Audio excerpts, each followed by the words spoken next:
The air in the kitchen felt heavy, thick with the scent of burnt toast and unspoken truths, as I stared at the text on my phone.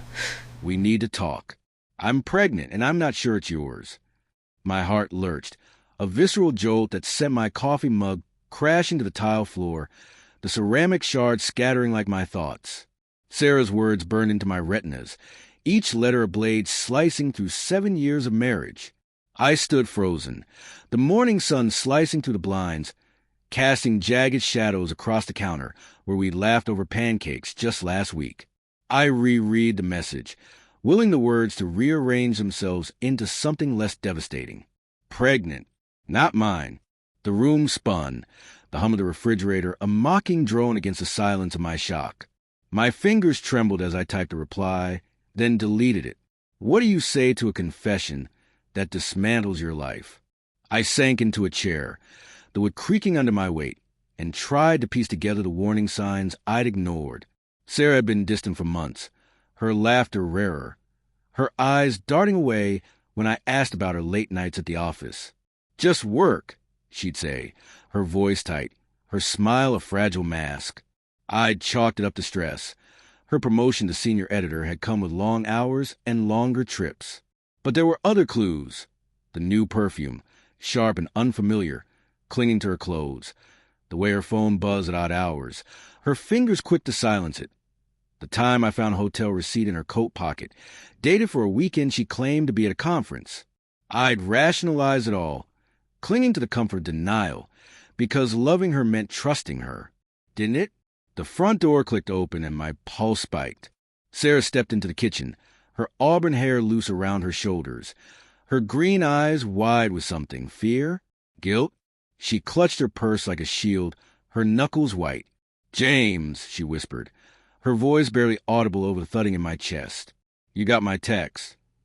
I nodded, my throat dry as sandpaper. "Explain." I managed, the word sharp, a demand wrapped in dread. She hesitated, her gaze flickering to the broken mug on the floor, then back to me. "I didn't mean for this to happen," she said, her voice cracking like thin ice. "It was a mistake.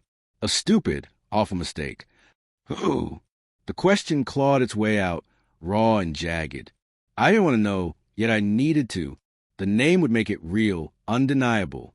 She swallowed, her lips trembling. Mark. From work.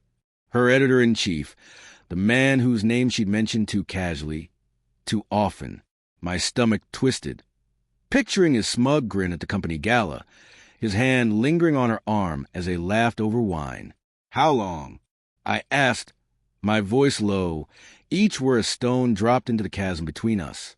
"A few months," she admitted, tears welling in her eyes.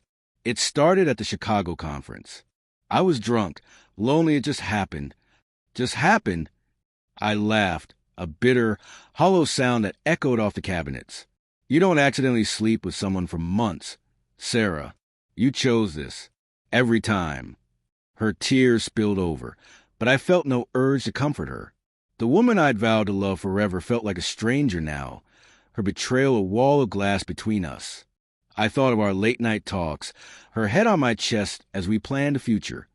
Kids, a house by the lake, growing old together. Had it all been a lie? "I love you, James," she said, stepping closer, her voice desperate. "I never meant to hurt you. I ended it with Mark weeks ago. I swear." "Then why the doubt?" I snapped, my anger surging like a tide.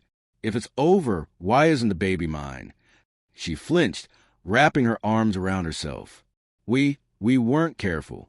It was one time after we fought about moving to Boston. I was so angry and he was there, and she stopped, choking on a sob. "I don't know for sure. It could be yours. I want it to be yours." Her words were a punch to the gut. I remembered that fight, her insistence on staying in the city, my frustration at her stubbornness. Had that pushed her into his arms?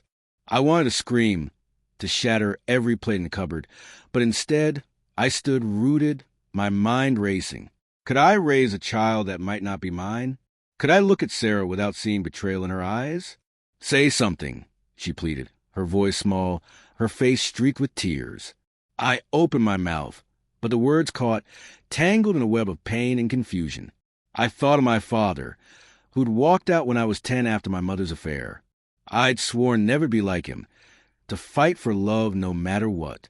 But this was a wound too deep, too raw. I need time, I said finally, my voice barely above a whisper. I can't do this right now.